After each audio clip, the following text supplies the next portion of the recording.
Hey dudes, this is Susan Cosgrove, Crosshair Zombie number 3 in Dawn of the Dead, and you're listening to Tommy Throwback Kovac on Splat from the Past. Hey dudes, welcome to Splat from the Past, the only 80s themed horror and sci-fi show where things can get totally radical. Now today, I will be welcoming my 8th guest from George Romero's classic zombie movie, Dawn of the Dead, and my 4th guest, I think it's my 4th guest, from Knightriders, which is celebrating its 40th anniversary. I will be interviewing Trudy Gray. She was the biker girlfriend in Dawn of the Dead, and she did some stunt motorcycle riding for Knightriders. And I've been waiting a while for this interview. We were going to do it around Christmas time, and then she took a vacation, then came back and was sick for a little bit. Not COVID, but she was ill, and now she's recovered, and she's coming on the show today, and we're going to talk about all that stuff. Yesterday would have been George's 81st birthday, and sadly, he wasn't here to celebrate it. He passed away in 2017. Rest in peace and happy birthday, George Romero, and we are going to honor you today. So, here is my interview with Trudy Gray. Hello. Hey, Trudy, welcome to the show finally. Hi, Tommy. How are you doing? I'm good. How are you? Oh, I'm a lot better than I've been. Still a little scratchy, though. Yeah, I bet you must have got COVID tested a lot, huh? No, I didn't get COVID tested at all. I actually had COVID back December a year ago. Oh, okay. Before they knew what COVID was, and I had it. So I lived through it. I'm still here to tell about it, so I wasn't worried about it. I already knew it was a cold, so I wasn't worried about it. Yeah, wow. Yeah, we have low numbers over here in Redding, California, thank God. For the first few months, there was only one person died from it, and then by summer, 70. I don't know what the current number is, but I hope it's very, very low. Yeah.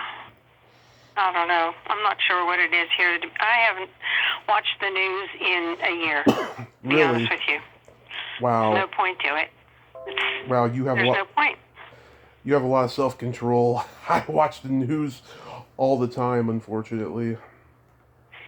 Well, a lot of it is not accurate, and I think it's just fear-producing. So, I don't need to be afraid to live. I mean, a lot of my friends are still going out and doing things. Some of them, even my younger friends in their 30s, have quarantined themselves for a whole entire year. Right. They have not been out of their little inside group for over a year. Mm-hmm. So it's okay. I mean, it is what it is. I've been traveling. I've been going all over the place. I got my cold down in the Shenandoah Valley, actually, tubing down in Massanutten, Virginia, and that's where I got my cold. Got it from a friend of mine, so. Yeah, you've been doing a lot of traveling lately, I noticed. Yes, yeah, I'm always going somewhere. But now I don't want to go on a plane. I want to go to Florida or to Mexico or something. But, I believe, so I heard, they're making you take the COVID test before you fly. Right. And then if you get down there and say you would get sick, you get stuck there. Yeah. So, it's not something I want to do. If I have to go somewhere, I'm going to drive. Yeah. I'll just go as far as I can drive. And that'll be it. So I've never lived afraid. I've never lived afraid of things. Do you know what I mean? It's like it is what it is. It happens. You deal with it. You get past it. But if you live in fear, then you're not living. Yeah, I can tell. You know what I mean? Mm-hmm. So I don't ever want to lie on my deathbed and say, boy, I wish I had anything. I want to, if it's legal and moral, I'm going to try it. The only thing I haven't done yet is bungee jump. Wow. Yeah, I wanted to do that. I haven't done that. I wanted to do that years ago, but I won't do it now. I know. Well, I took up rappelling when I was 49, Mm-hmm. so that was a little crazy, but I love it. It's so much fun. Yeah. So going back in time, before you got involved with the Romero people, like what was your trajectory? Did you take an interest in stunts? Were you an actress? I was actually an actress. I did a Mm-hmm. lot of theater, a lot of plays, sang quite a bit, sang Huh. with the symphony, the Pittsburgh Symphony, sang the Star Spangled Banner, a couple of baseball games, did a lot of demo tapes for up-and-coming songwriters and things like that, and just basically did a lot of plays around the area. Like the Keysport Little Theater. I did Civic Light Opera. I was also a dancer, so they call it a triple threat person. So Yeah. I would usually get selected to do a part or something like that. It was a lot of fun. I enjoyed it. But at one point in time, I did have agents. I did have a couple of agents Mm-hmm. for acting, even though I was not considered to be a professional. Mm-hmm. I wasn't in SAG or AFTRA or anything like that. So they said to me, do you want to do a movie? And I said, yeah, I think that would be fun. And they said, well, they're having basically auditions for it. Mm-hmm. We'll send you there and write down everything that you do. Just everything. I'm like, are you kidding me? I do a lot of things. And so I said, okay. So I wrote down, I play tennis, I roller skate, I, ride a bicycle, I can, skydive, Nice. all these crazy things. And I wrote down I can ride a motorcycle, right? Mm-hmm. So they took all of our, I don't know how many, maybe 10 or 12 of us were there for the audition, and they took my paperwork in to another room, and about 15 minutes later they came out, like very quickly, and they said, do you really ride a motorcycle? I said, yeah, I've been riding since I'm 17. Yeah. And they said, are you any good? And all I said was, I ride with the big dogs. So they said, okay, all right, if you can really ride. I mean, we really need somebody that knows how to ride a bike. I said, I know how to ride a bike, trust me.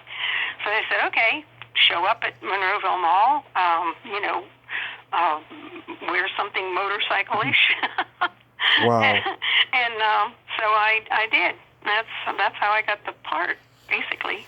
Wow. So you're one of the few I've met who didn't know George beforehand. That is so amazing. Did you hang around the Hells Angels? Is what you were saying? I did not. No, I really didn't meet any Hells Angels, but ironically, my ex-husband was also a motorcycle rider, and he used to ride with what the heck were they called? The same group that they used there. Where's my brain? The Satan Sadists? No, wait, I almost had it.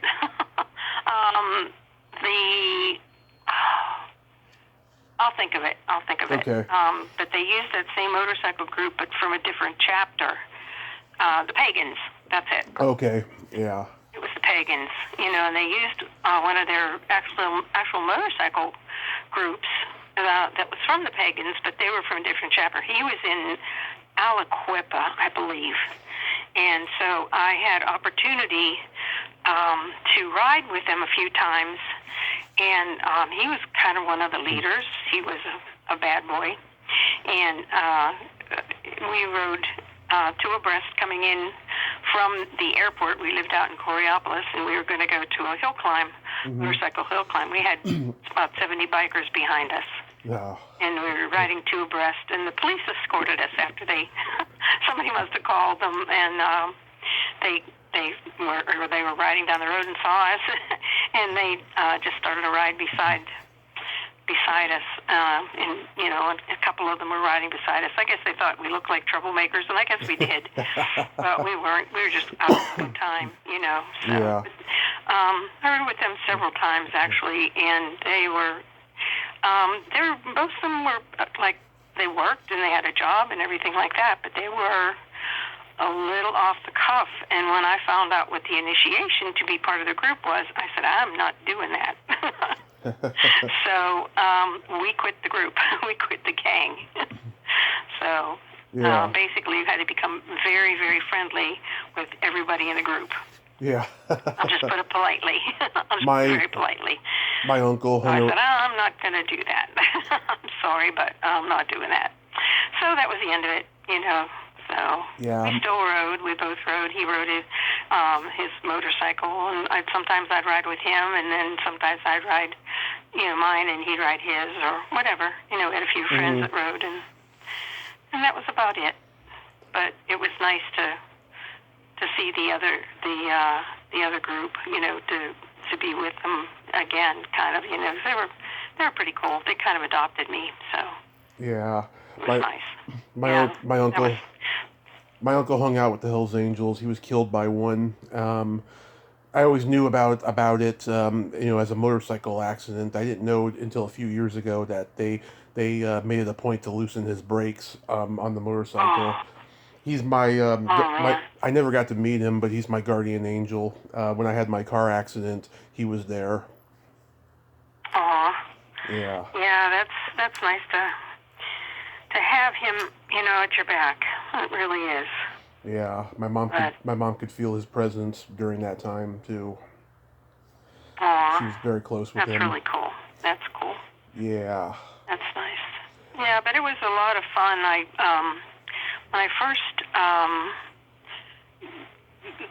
got there, okay, my ex-husband and his brother, I had a Honda 350, I think it was at the time, and I mean that was what I could have taken his Harley with me because I could ride his Harley and stuff, but I said I'm not going to take the Harley because if they want stunts, I can't do anything on that Harley. It's too big. It was a Harley 74, you know, the full dresser.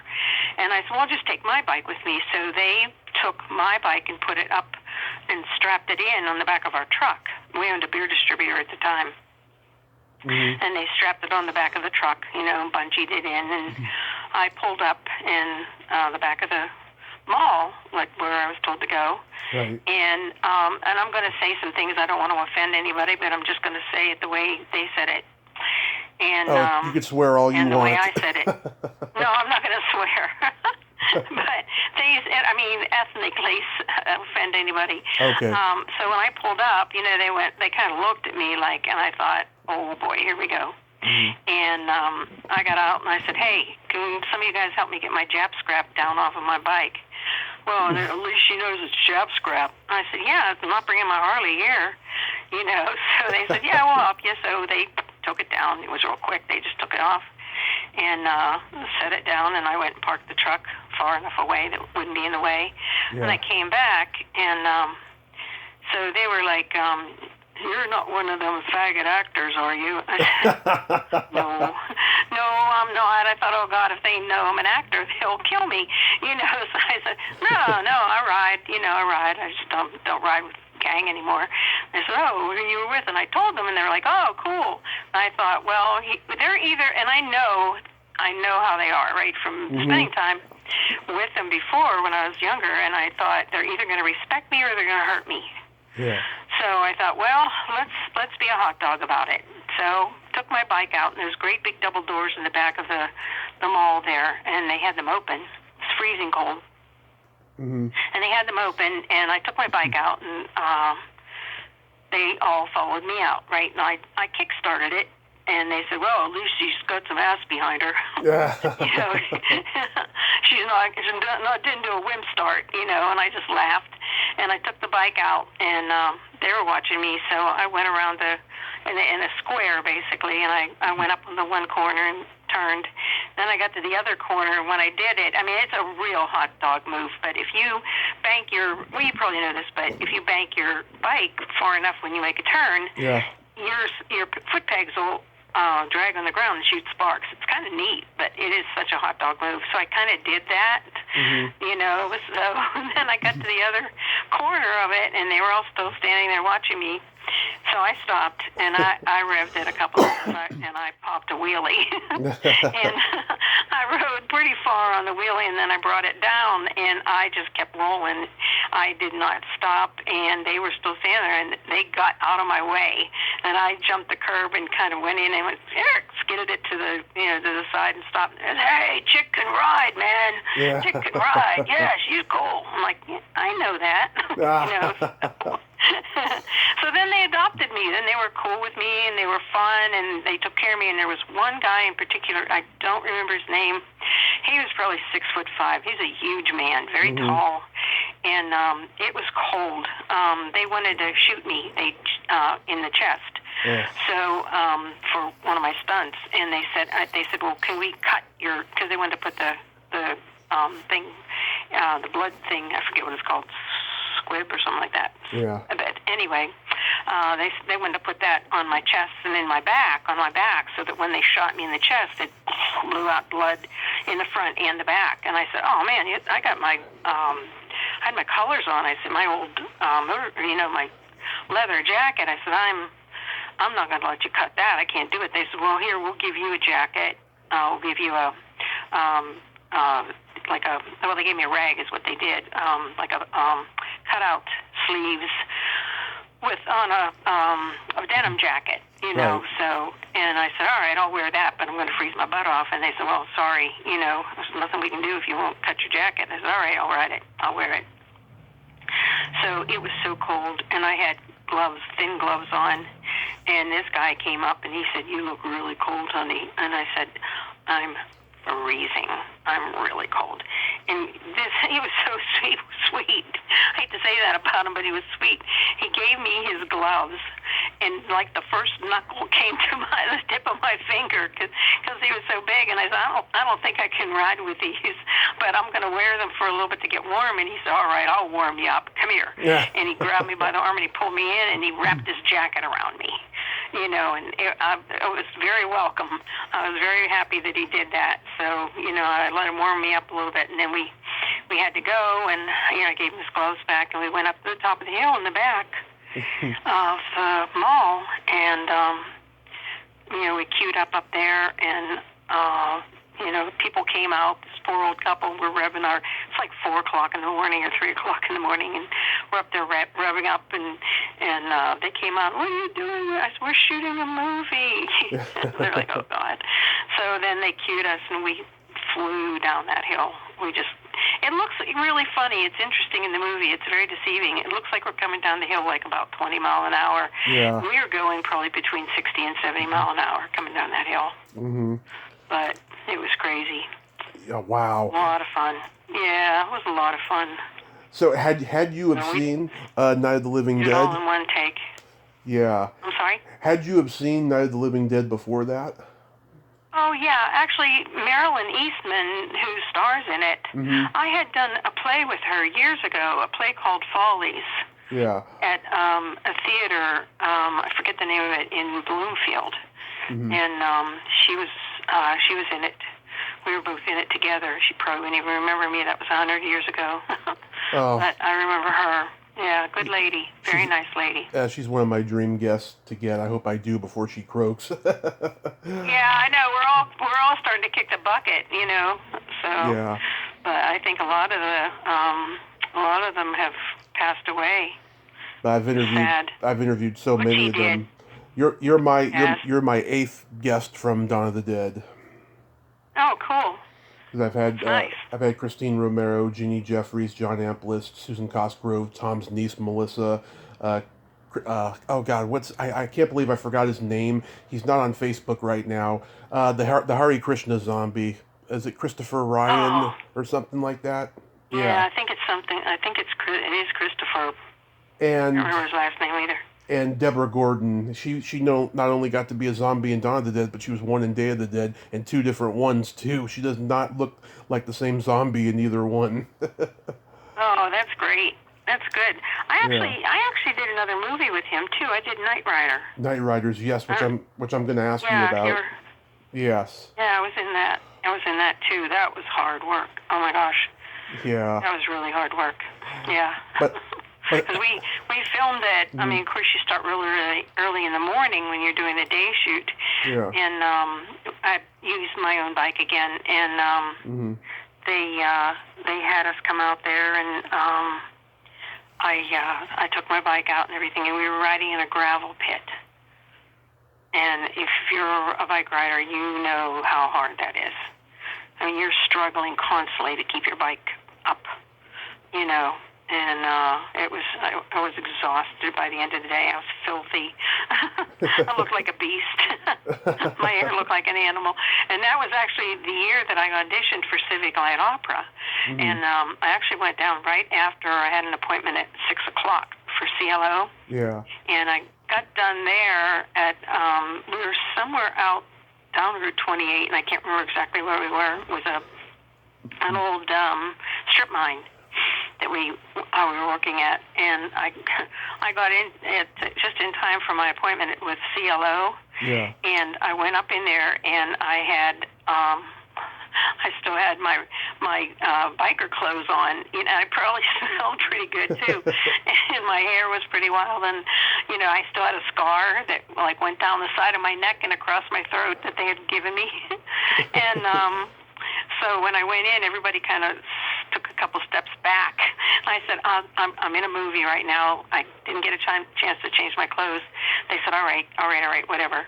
So they said, all right, get in line. It's almost your turn to go in. They said, don't talk to anybody. Just go stand on your mark and give the music to the piano player. So I broke all the rules, which I do sometimes. And I opened the door and I said, hey, I'm really sorry. I don't look like this all the time. I'm like a normal. I work, you know, in an office. I work in a beer distributor. I said, I look like this because I'm doing a movie right now. And they said, all right, we get it. Come on in. And I knew the piano player. It was Jimmy Agnew, who used to play a lot of different plays that I had been in. And I went, James, sweet baby James, hi honey, how are you doing? And they're like, oh God, you know. So I gave him the music, and it was so funny because I mean I looked like an animal, and I sang I could have danced all night from My Fair Lady. They were howling, they were cracking up. So I think that's why I got in, because I was so goofy and so different, you know. So yeah. Were you a tomboy growing up? Sort of, kind of. Yeah, I was.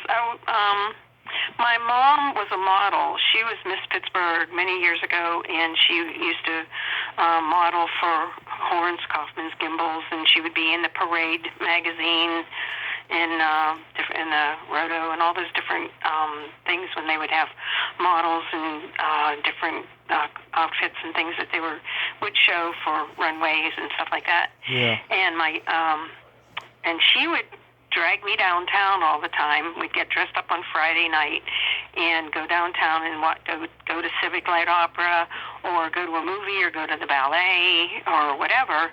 And that was nice too. So I had best of both worlds. And my dad I was the little boy he never had.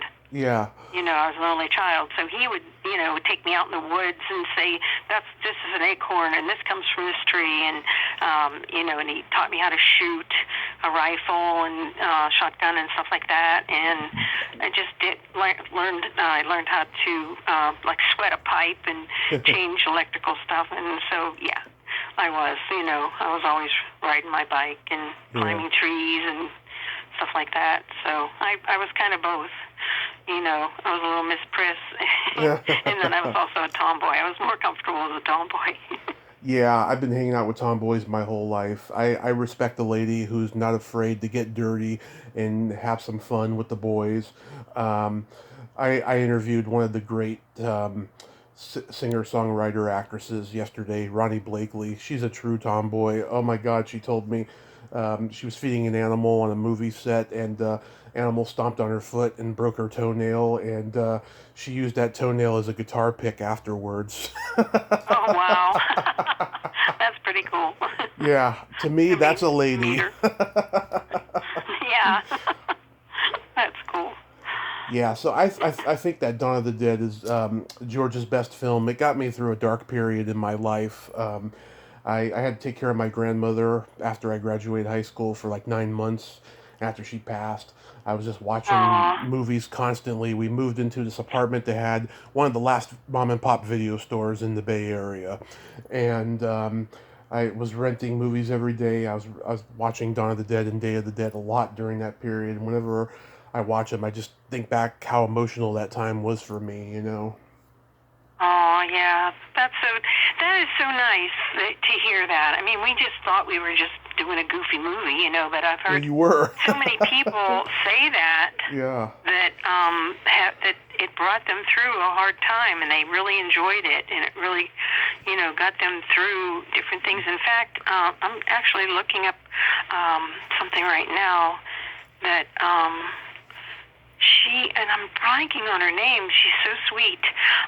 She's and her boyfriend sell T-shirts at the cons, and I'm totally blanking on her name.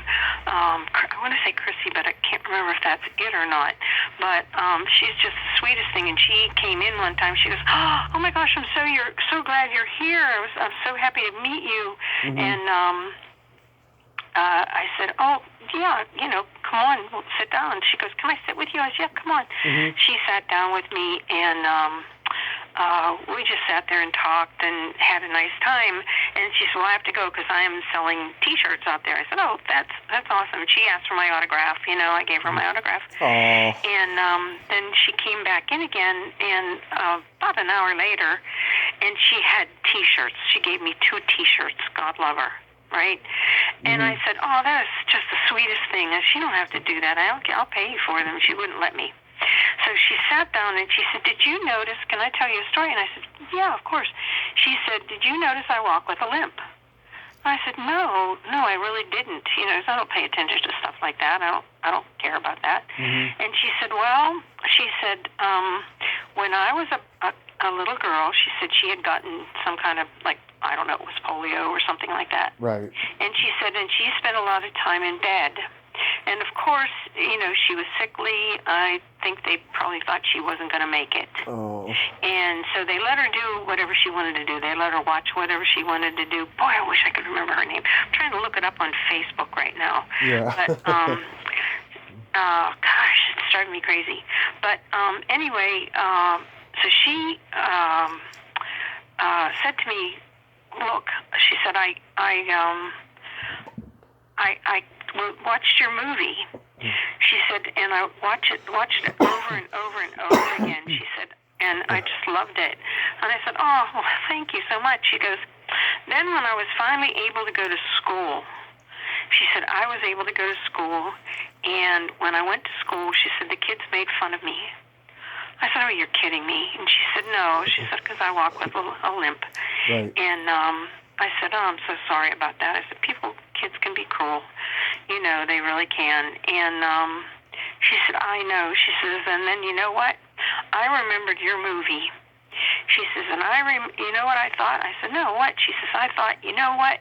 If she is a badass, I can be a badass too." And she says, "And I just quit taking all their crap and just gave it back to them." I said, "Oh my God!" I started to cry. Women, we are always crying for everything. Yeah. And I did. I teared up, and I said, "That is awesome." That you don't think you can affect somebody's life like that. Mm-hmm. Just by being in a movie, just by being in a simple, a movie that you never think that's going to happen. Yeah. But it was just the nicest thing, and it just made my day. It really, really did. It just made me feel so good, and I was happy to be able to do that for her. And Yeah. it's crazy how things are in this world, that you do something and it affects somebody so deeply. Yeah. So, but that was kind of my story and her story. And every time I see her, she's on Facebook now, and we chat every once in a while. She's not on now, but yeah, because I'm kind of looking for her, and a lot of stuff about Night of the Living Dead and Dawn of the Dead. Yeah. But I can't find her. Boy, I wish I could. I'd like well, if you give do, a shout out to her. If you do, you're free to give a shout out when you do in the next few minutes or so. Oh, sure, thanks. Absolutely. So, how long were you on set for on Dawn of the Dead overall? It was a week. It was a little over a week. Mm-hmm. We didn't have a lot of makeup and things like that because we we were ourselves, and we didn't really care. They did give me scars though. They gave me a scar on my arm, and a scar which you couldn't even really see. I don't know why they did that, but I guess they just did it. And then, but that was it. We didn't really have to do a lot of makeup. Because we were kind of grungy looking anyway, but I was looking at, I watched them do some of the makeup for some of the zombies, and I thought, oh my gosh. You're glad you're not doing so it? Intricate. Yeah, you were glad. It was amazing. You're glad you weren't doing that. Yeah, I've talked to all the zombies, and they said it was just a grueling process, Yeah. Oh, yeah. I was happy not to do that. Most definitely. So, yeah, I think that last 20 minutes of the movie is just so great. It's full of anarchy, and it brings the movie to a much more action vibe, than the rest of the movie, even more so in the beginning, and it's just, it's so cool, and Tom, he's just really great, playing that leader. Oh, yeah. Yeah, he was cool. He was a lot of fun. He was a lot of fun to work with. Yeah. He was more like he would get our direction, and basically tell us what was supposed to happen. Right. So, and he was more the go-between, sort of, kind of. Yeah. So, but it worked out well. But they had us. Just one other thing I wanted to tell you. This is kind of funny. Go ahead. It's funny, but it's not. I kind of got in trouble. But they used to have, in fact, from what I understand, they still have the bridge that was in the middle of Monroeville Mall. And they used to have a lot of trees and foliage and things like that out there. And we were lined up to go, on the set. We were going to be starting in probably about 15 minutes or something like that. And we were lined up. And I looked at that bridge, and I said to the guy beside me, I said, boy, I'd love to cross that bridge on my bike. Wonder if it would hold my bike. And he goes, oh, your bike's pretty small. He says, probably would. I said, I have to do it. I said, we have time. I have to do it. So I did it, and I got in trouble. I got yelled at, and then they had to line me up again because they wanted me up towards the front. So, I guess so they could see, oh, there's a woman, But, so they had to get me, I had to get past all the bikers again and get it back in place where they wanted me. Like, don't do that again. I said, okay, I promise. I won't. So, but it was fun. It was worth it. Yeah. So when you did Knightriders, how was Ed Harris on that movie? He was good. He was fine with that. It was a lot of fun. We didn't get to see a lot of the people because we were more confined. Like, they basically just shot us during the thing. But I was actually invited to, and I'm not sure if it was him or not, but whoever it was he asked me if I wanted to come and learn to be a stunt driver. He said he would put me through his school. He said, because you're kind of fearless. You're a crazy lady. And he said, I'd like to offer you a free opportunity because he said it's usually around $35,000 to be in my school. Because it was out in Baja in California. And I said, oh, wow. I said, I can't do that. I said, I'm married and I have a business here and everything like that. He goes, well, anytime you want to, come on out.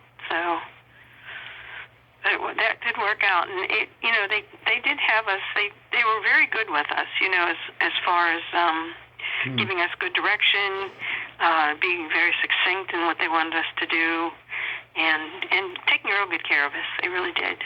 So. Did you spend any time with Patty Tallman? I don't know. Not really. Like I said, most of the people there, it was more just the bikers that were there, and just some of the townspeople, some of the extras that were part of the townspeople. So we didn't really get to spend a lot of time, with the stars on that one. So, it was more a business kind of thing. Yeah, she was my first guest of 2020, and she was a tomboy too. We had a lot of fun. We laughed a lot and just had a pleasant chat. I lost her email. I wanted to thank her for being my first guest around Christmas time, and then every time I comment on Facebook, she doesn't respond. I'm like, oh God, I Aw. hope she doesn't, I hope she didn't forget me. I hope she's just Aw. busy. You know what I mean? Yeah, Yeah. she's Yeah. a Well, wonderful people get person. busy, you know. Yeah. It's so hard. It really is hard to keep in touch with different people that, even if you care about them, you lose track, and that's so sad.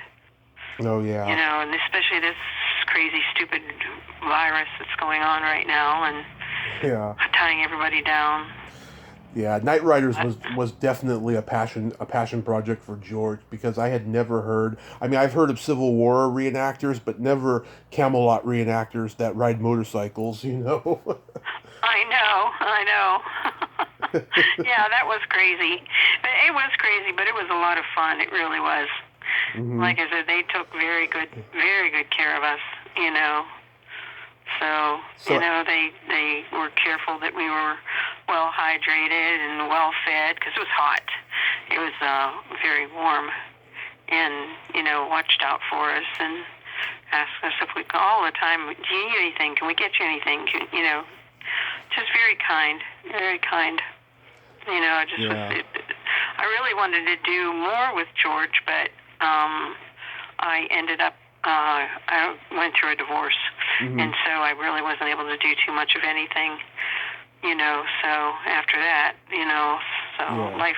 life took lead on my film and my acting career, so Yeah, did you just that's okay. you lost touch and you didn't really have a desire to do any more? Oh, I had the desire, but I did just lose touch. I just lost touch, and just, you know, didn't have the opportunity to get in touch with anybody, or, you know, be around anybody, or, you know, even look to do some of the films. And like I said, my life was a little crazy at that point in time. I won't go into all that, but it was just a little bit crazy. So, you know, I had to back off of doing pretty much everything for a while, which I did. Yeah, by the time So, that after George did Day of the Dead, he got screwed over by the Hollywood studio system. He became really bitter, and he went through all his troubles and stuff. A lot of people stopped talking to him, from what I've been told. aw, that makes me sad. I wasn't aware of that. Yeah, I really wasn't. Aw, that's because he was really a nice guy. yeah, He was just a nice person. Do you know what I mean? Just in Mhm. general, a very nice person, very tolerant, very patient. Yeah. You know, with us, and just a nice man. Yeah. How did you find out about his death? Actually, I think I saw it on Facebook, Mm-hmm. and I was just really sad. I heard about that, and then I think I heard it. I don't like, 'cause I don't watch the news Yeah. much, but I did. Somebody said to me they heard it on the news, because most of my friends know I did the stunts and stuff like that. Mm-hmm. So, and they let me know, and I said, oh man, that's so sad. Yeah. But I cried for no, days. no. He was booked for this convention in San Jose that October, and so he died. And then, ironically, that convention got canceled because of the California fires were starting to happen at that time, and Oh my gosh. it was a weird twist of fate there. Yeah, so I never got to meet him, and Yeah. I was willing to spend money on the expensive autographs to get all these posters I have of his signed. But I have had Tom sign probably about 5 or 6 posters that I've had, and I have a couple more. If I ever get to meet him after COVID's under control, that'd be great to get the rest of them signed. Oh yeah. Absolutely. Yeah. Absolutely. Like you said before, we all start to kick off. Yeah, because we're not getting any younger. That's for sure. Yeah. But I don't. You know, that's the thing. You have to get old, but you don't have to grow up. I refuse to grow up. Me too. Ain't doing it. Me too. Not Yeah. gonna do it. I'm gonna continue telling dirty jokes and laugh at gross things, because that's who I am. There you go. That's it. You have to laugh. I think a sense of humor is what keeps you young. It does. You know what I mean? I really do. I think you have to laugh and be a little goofy and just have fun with everything. You know, if something's bugging you, just, you know, talk about it and make light of it and talk to whoever's bugging you and get it out in the open, you know, and go on from there. Right. That's the end of it. When did you start becoming aware, though, that these movies were becoming cult classics? Was it when the internet came? Yes, more so it was. And ironically, the way they found out about me was the way I found out about them. Somebody said, "Do you know that they have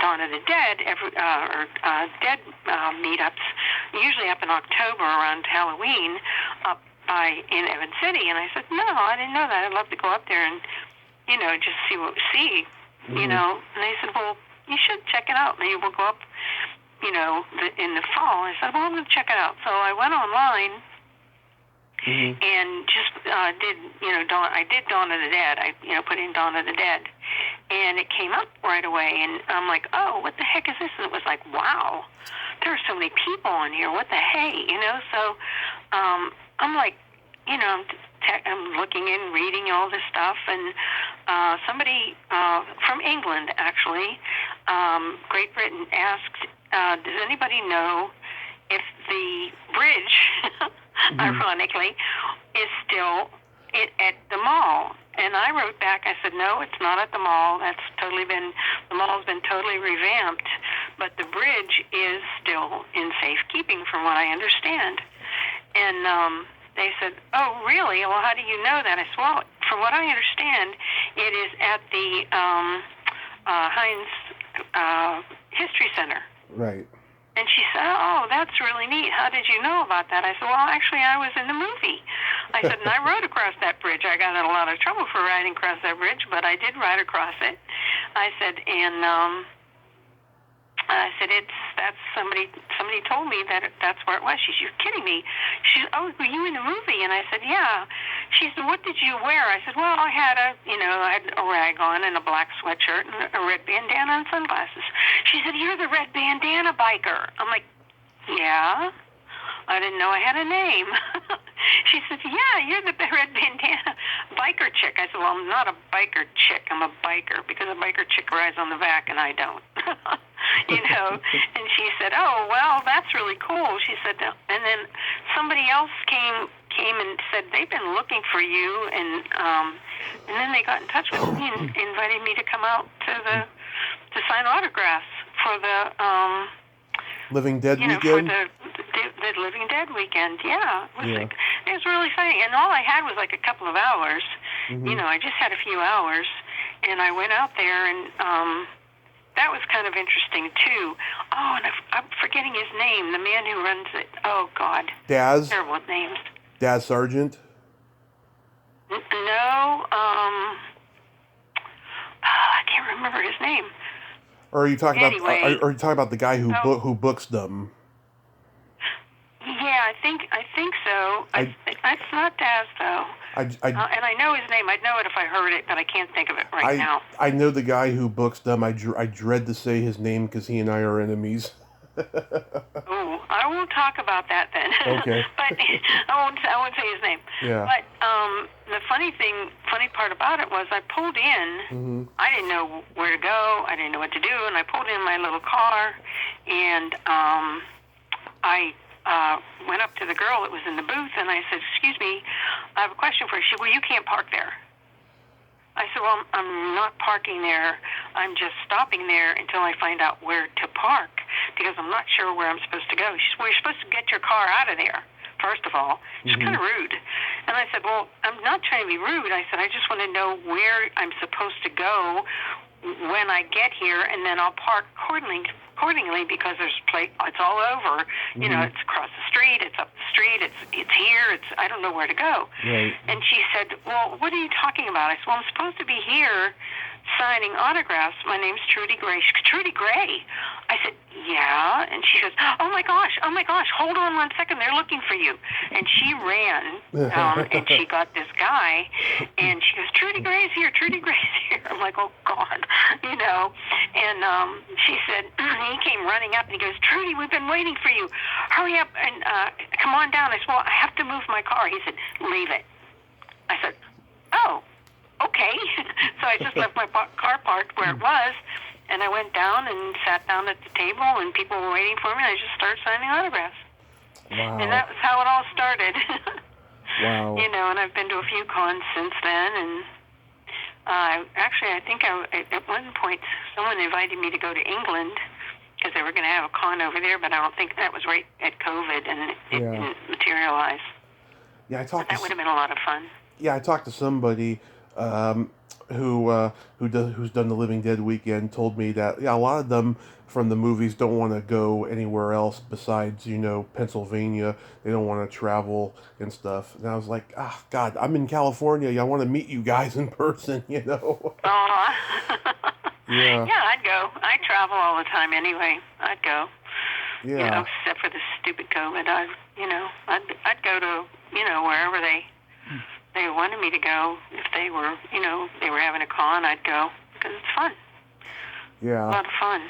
I made an attempt to go to Living Dead weekend in 2019, and then it didn't work out. That was a bad year for me, but I would like to go to Living Dead weekend eventually. They tried to do one last year. They were going to get everyone from Creepshow, and it was Day of the Dead's 35th anniversary, and then they were going to do Return of the Living Dead, which technically is not a Romero film, but it's got borrowed elements from Night of the Living Dead, and they had people that I know from that movie booked, and then they made it a virtual event eventually. Oh yeah, that would be cool. Yeah. It would be a lot of fun. Absolutely, I'd want to be involved in that. Yeah, I personally wouldn't take part in a virtual con. I've seen them on YouTube the last few months. They're just really silly and awkward. They're probably lame, huh? They are, yeah. But who knows? You may like them. Who knows? To see everybody, virtually and stuff.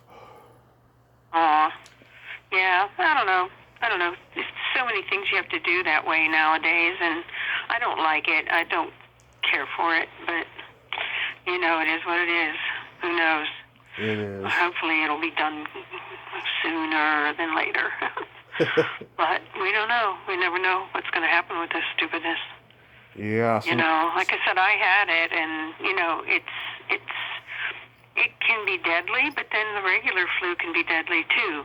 And this left me, it did leave me with some side effects of coughing, but I am getting over a cold. So it's kind of a combination of both. And having been a singer, I had like 3 octaves of a range. I had a good range, but I've lost a lot of my high range when I go to sing, and it makes me sad. Oh. I really miss it, and I can't sing all the high notes I used to be able to sing, but oh well, I'm still here. Yeah. At least I'm still here, so. At least you still have your beautiful speaking voice. Oh, thank you. Appreciate that. Of course. Kristen. It's Kristen Volko. I hope I'm allowed to say her name. I've been looking for her while we're talking. Okay, yeah, it's Kristen. go ahead. She's such a sweetie. What's her name? Kristen what? Sweet. Volko. Valko. Kristen Volko. Yeah. Yep. Shout out to Kristen. Yeah. Hey, Kristen. Sorry, I forgot your name, sweetie. But she's really sweet. She'll send me messages every once in a while, and then wish her happy birthday and things like that. Aww. Nice. It's nice. It really is. I really enjoyed pretty much everything everything that I had to do with that movie, with both of the movies, and any memories from it they're all good. Do you know what I mean? And it's just like good things would happen. I went to. Oh, this is kind of funny too. If I'm not talking too much, you tell me. No. Go ahead. They want to hear you, not me. Well, I hope I'm not boring anybody, but it was really funny because when we went, we had it used to be a theater on I think it's Fifth Avenue. Mm-hmm. It's gone, long gone, and it was called Chatham. I think it was called Chatham Theater. Well, that's where we had the opening of the movie. Uh-huh. And it's a movie opening. You get dressed up, right? So Right. I put on my high heels and a nice dress and fixed my hair and put on my makeup and went down there. And, I told them my name and I was on the list and they let me in. And I said to the one person who was standing there, and I said, do you know where the bikers are? He goes, oh, yeah, they're down there in the middle. He said, they're down there a little towards the front. I said, oh, okay. So I walked down, and they were sitting there. They were all sitting there, and there was 3 or 4 people in. It was like one seat. Mm-hmm. And I said to the guy on the end, I said, excuse me, can I get in? And he looked at me like I was pond scum, and he said, this is for the bikers only. I said, yeah, I know. Let me in, like that. And he just looks at me again. He goes, I said it's for the bikers only. I said, I know. I heard you the first time. Get your ass out of my way before I pick it up and move it. He went, oh, Trudy? I'm like, yeah. And then he goes, whoa, you clean up pretty good, girl. I said, thank you. And then they let me in there all like, making fun of me, because I was dressed up like a girl. But it was fun. We just sat there and everybody had a good time. It was a lot of fun. And, they were all dressed in as bikers. They came the same way that they came to the movie. And, I turned into a girl right in front of them. And it was funny. That is so but awesome. They were sweet. They were always good, all good people, Yeah, that is so great. Hey, so there's this secret silly game that I like to play with guests, Trudy, and okay. This is a series. No, I hope it doesn't involve names because I told you already I'm terrible with names. No. It's silliness and stuff. Okay, I like silliness. I can handle that. It's a series of silly slumber party questions, and how it works is I ask you the question, you answer it, and then you ask me the exact same question, I answer it, and you can comment on answers. Okay. It's a relating game, basically. Trudy, are you ticklish? Oh, yes. Are you ticklish, Tommy? Yes, I've been known to hit people in the groin. I'm so ticklish. Oh my gosh. I will promise I will never tickle you. As long as you won't tickle me. I promise. What's your favorite part of the body? It could be anything. My body or other people's bodies? You can name several if you want. Oh, I think bums are cool. You like asses? Yeah, I like them. Love it. I enjoy them thoroughly. Love it. Especially if they're nice and tight. Yes, I agree. Mm-hmm. Yes. So what is your favorite part of the body? My main favorite part of the body is the belly button. May I ask you why? Of course you can. When I was 6 years Well, old... then why? When I was 6 years old, I had a girlfriend who had this adorable outie belly button, and she used to let me play with it during class. We'd be like in the back of the classroom while we had the lights out during a movie viewing, and when we were in middle school, I went through my stuff, she went through her stuff. She tried to commit suicide in front of the whole school, by the way, and I wasn't there that day. Oh. I found out about it later, and just like in the years since, I've always regretted not paying attention to her and her needs, and I always felt she was the girl that got away. I tried to reconnect with her years ago, and she just wasn't feeling it because she was in a loveless marriage with kids, and she was fighting a drug addiction and stuff. It's really, really sad. And so her belly button has had so much endearment to me. That's why it's my favorite part of the body, and I love to see everybody's belly button. I notice it, at the swimming pool, when everyone's, got their shirt off and stuff, it's just, it has a very emotional attachment to me.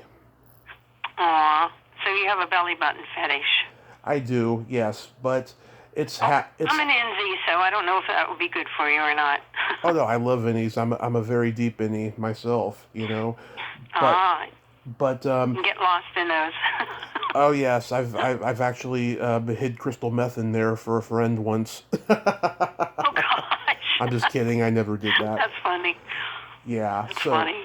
so it's part sexual, but also just part recreational. I'm a member of Yeah. several Facebook groups dedicated to belly buttons. Aw. Yeah. Didn't know there was such a thing. That's kind of cute. I wonder if there's one dedicated to bums. Probably. Well, I think that would border on porno, but I'm not sure. It could. Well, if I find one, I'll send you the link. Okay, it's a deal. Okay. Um, what color are your toenails painted? Right now, Yeah. pink. Love it. Love it. What color are your toenails painted? Right now they are au naturel, but last time they were painted, they were purple with sparkles. Ooh, sweet. Yes. I like sparkles. I'll do that on my fingernails sometimes. It's hard to get off, though. I never do the fingernails ever. I did that when I was 13 and I hated it because it took forever to dry. I can handle the toenails waiting for them to dry, but not the hands because I got to use them, Right. Well, you have to do it when you're watching a movie or something. Yeah. But I do it right before I drive. Really? I do my fingernails all the time. My fingernails always have polish on them. And I usually do it, I'll go out and warm up the car, and while the car's warming up, I will put my nail polish on. And then I don't have to touch anything for a while because I'm just driving. So it works out great. You are so awesome. God, I love it. What would you say? Thank you. Of course. What would you say is your best personality trait? Goofy. My sense of humor. I agree. I like your sense of humor a lot. Oh, thanks. Yeah, it's fun to laugh. That's my favorite thing, I think, to do in life. I think you need to laugh every day, and, usually everybody tells me I have a good smile, which is nice. I appreciate that. You do. Yeah. I like to laugh. I enjoy it. It just makes you feel so good. It really does. It does. And even if you're having a bad day and you smile, it makes you feel better. You know what I mean? I agree. So what's your favorite? Your favorite personality trait for you? I have this great balance of having empathy, but also no filter. That's interesting. Yeah. So, what's something that's gotten you in trouble having that trait? No filter. Well, I did stand-up comedy for 10 years, and I would make so many people uncomfortable talking about sex on stage, and I've done it, a number of times on this podcast, but I haven't really offended anybody to the point where they think I'm Satan or anything like that, I've had people say to me, I don't mind I don't mind you telling me dirty jokes, but can you do it like off the air and stuff, like I like you. You have my phone number. You're always welcome to call me and tell me them, because they got kids, or they have a side job of teaching kids or something like that, Oh yeah, I can understand that. Yeah. I can get that. Yeah, you have to be careful. Oh yeah. And then my favorite question, is there a stinky smell that just makes you gag? Oh, well, there are a lot of them. I think rotten meat, which is ironic because of the film that I was in. That's a good one. Yeah, the smell of rotten meat, like if or a dead animal. I think, if you go past a dead deer or something, that's nasty. That is. And that does make me sick. It makes me icky. How about you? What's your stinky smell? Either farts or feet. Farts or feet? Yeah. Well, I guess, yeah, I can see that too. Well, if you knew the people I knew, you would definitely, I would agree with you. Yeah. Yeah. Because I've told that to people with kids, and they can relate to the dirty feet part. I I happen to. This is terrible too, but I happen to think farts are funny. You know, Oh, yeah, they are. Yeah. You know, some people get offended at them, and it's like it's natural. It's a thing. I said, God has to have a sense of humor because He could have let that gas escape pretty much any other way. You know, through our pores or out of our fingernail, whatever. You know, but He made it funny because it's usually a very interesting sound that comes with it, unless you're trying to be polite, and then if you're trying to be polite, you got the SBDs. So, and I'm actually seeing someone right now, and he's just as goofy as I am, which is why I like him. Does he have said to me one time, Good. I mean, not that I go around, you know, after I've known him for a while, and he said, you know what? I am so glad that we both fart. I said, yeah, me too. But could you do that a little further away from me? You know. So, but it's funny. We're both goofy. We're both silly. And does he have a nice ass? Makes it fun. Yes, he does. Well, actually, he doesn't have much of one. It's kind of flat, and he's always losing his pants because he had nothing to hold them up. So, and I make fun of him because of that. But during my car accident, right? I had lost a lot of weight while I was in a coma. Okay, I lost a ton of weight, and I was so skinny that when I was sitting on the wheelchair and they had to wheel me to the doctor's office, which was like once a month while I was in there, my ass was so bony, like it just I was not comfortable sitting on that chair, and sometimes I'd be in my wheelchair in the waiting room for over an hour and a half, and it'd be torture. Misery. And plus, I have no strength, you know, and I'm just pasty and pale. And then they would take me into the office, and then again, another fucking hour until the doctor came, and it was just torture. And sometimes they had to, like, you know, put me on the, you know, the stretcher bed there or whatever it is. And that would be just as uncomfortable, you know. It was torture, you know, not having an ass. Yeah, absolutely. I think as far as hospitals now, I appreciate, you know, the doctors, the nurses, and everybody are great people. But I think if you're not sick when you go into a hospital, you're going to be sick when you come out. Some of the things you have to go through in there, yeah, it's crazy. Yes. So I got a couple jokes for you. Okay. What did the elephant say to the naked man? I have no clue. Man, how can you breathe through that thing? That's funny. It's a cute little benign dirty joke there. That is cute. Yeah, that is a cute one. You know the difference. I like it. You know the difference between a golf ball and a G-spot? I certainly hope so. A man would rather spend 20 minutes looking for a golf ball. That's good. I will tell that one again. Yeah, I'm going to steal that from you. Oh, I've told it to many people. They love it. It's true. Sadly, it's true. I think. Yes, that's my favorite conspiracy theory too. The G-spot. Yeah. It's made up. There is no such thing. Don't worry about it. I think that it's real. I really do. Really? Well, yes. I hope you find it someday and make yourself happy. Oh, I have. Whoever you're with. Oh, I have, though. That's why I think it's real. Oh, well, that's good. That's good to hear. Yeah. And I bet the person you were with was very happy about that, too. Oh, yeah. She was warmed up. Get her motor running, huh? Yeah. That's funny. And bring a towel, too, in some cases. Oh, God. You are a bad boy. Shame on you. I am, but I'm a sweet guy, I think. I think you are, too. Thank you so much, Trudy, and I thank you for finally making this happen today. It's been just truly wonderful. And yeah, I mean, if you ever come, you know, this way in California, you know, let me know. I will. Definitely. We definitely have to meet. Mm-hmm. That would be awesome. Yes. I'll let you buy me lunch. Oh, I'll have no problem buying you lunch. All right, it's a deal. Okay. So you stay safe and you have a great night over there.